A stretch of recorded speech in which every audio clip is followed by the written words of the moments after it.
بسم الله الرحمن الرحيم. مشاهدينا متابعينا الاعزاء في كل مكان، طابت اوقاتكم بكل الخير والمحبه. القادم من تعادل سلبي في 14 من الشهر الحالي، ظفر بنتيجه ايجابيه، لكن نامل ان تكون التغطيه. ياسر، سامر الجندي، سامر روعه، سامر استخلاص روعه، سامر هنالك عرقله يا سيدي. اين الصافره؟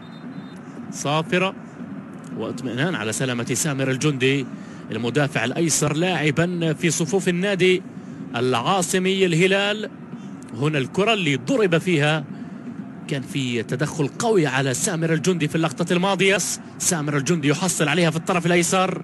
سامر بناء من خلال الكرة الطولية، تغطية من خلال ميلاد تيرماليني. سامر الجندي في الابعاد في الطرف الايسر، انطلاق الاقلاء او الاقل اللاعبين. كره في اليسار، سنتحدث عن تلك المعلومه يا باسم. هيا باسم، وردي عرضيه وردي، اكيد كما ذكرت امطار. حذاري الطرف الايمن، نغطي الطرف الايمن.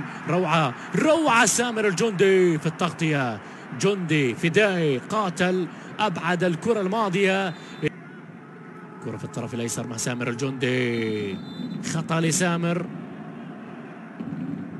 الدولية السادسة اليوم. سامر الجندي لعب 5 لقاءات دولية سابقة، اللي عنده 26 عام. اليوم ابو وردي روعة. سامر الجندي لابو وردي روعة، فاول خطأ لمصلحة محمود ابو وردي. اذا خطأ من البطل صاحب القدم اليسرى. الكرة المقطوعة، سامر الجندي، عودي خروب، الكرة الماضية طالت على